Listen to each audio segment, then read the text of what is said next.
Assalamualaikum warahmatullahi wabarakatuh. Halo semuanya, perkenalkan nama saya Sri Sucianti dengan NIM F521 2520062. Saya dari Prodi Sistem Informasi kelas B, Fakultas Teknik Universitas Tadulako. Video ini dibuat untuk memenuhi tugas dari mata kuliah Logika Diskrit yang diampu oleh Pak Rivial Ashar, Eskom Mkom. Baiklah, kita langsung saja ke tugasnya. Buatlah relasi dari himpunan mahasiswa M yang berisikan A, B, dan C ke himpunan proyek yang berisikan P1 dan P2. Jika diketahui A mengerjakan P1, B mengerjakan P1 dan P2, serta C tidak mengerjakan proyek apapun. Kemudian diberikan lagi 4 pertanyaan, yaitu yang pertama, nyatakan relasi tersebut dalam bentuk pasangan terurut. Yang kedua, buatkan matriks relasinya. Yang ketiga, tentukan sifat-sifatnya, yakni refleksif, simetris, dan transitif. Kemudian yang keempat, jelaskan bagaimana penerapan konsep relasi ini untuk mendesain relasi antar tabel di basis data. Langsung saja kita ke soal yang pertama. Nyatakan relasi tersebut dalam bentuk pasangan terurut. Baiklah, pertama-tama kita buat relasi di antara mahasiswa yang mengerjakan proyek dalam bentuk yang terurut. Dari soal dapat diketahui bahwa A mengerjakan P1 atau proyek 1 dan mahasiswa B mengerjakan proyek P1 dan P2 serta mahasiswa C yang tidak mengerjakan apapun.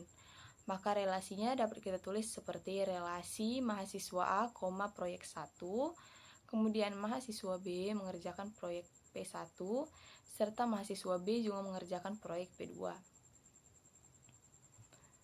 Nah, kemudian untuk pertanyaan yang kedua, buatkan matriks relasinya.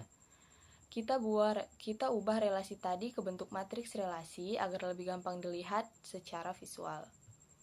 Untuk keterangannya sendiri, angka 1 berarti ada relasi atau mahasiswa yang mengerjakan proyek, dan angka 0 berarti tidak ada relasinya.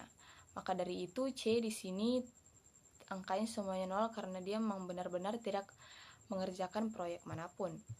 Kemudian ke soal yang ketiga, sifat-sifat relasinya. Apakah dia bersifat refleksif? Jawabannya tidak, karena refleksif hanya berlaku kalau himpunan domain dan kodomainnya sama, misalnya M ke M. Sedangkan di sini M ke P sehingga tidak bisa dikatakan sifat refleksif. Kemudian sifat yang kedua yaitu simetris. Apakah dia bersifat simetris? Jawabannya tidak. Kalau A berelasi ke P1, belum tentu P1 berelasi balik ke A. Jadi, relasi ini tidak simetris. Kemudian, ke sifat yang ketiga yakni transitif, juga tidak. Karena tidak ada rantai hubungan yang bisa dibentuk dari mahasiswa A ke proyek 1 ke elemen lain, sehingga relasi ini bukanlah transitif. Kemudian yang keempat, penerapan konsep relasi di basis data. Nah, bagian terakhir ini dapat kita kaitkan bersama sistem informasi atau basis data. Relasi yang tadi kita buat bisa diibaratkan sebagai hubungan antar tabel. Contohnya seperti ini. Bagaimana tabel mahasiswa ini kita misalkan dengan NIM 001, 002, dan 003 serta mahasiswa A, B, dan C. Tabel proyek. Kita kodekan proyeknya dengan P1 dan P2. Anggap saja P1 ini ialah sistem informasi dan proyek kedua ini ialah aplikasi mobile. Kemudian tabel yang mengerjakan relasi.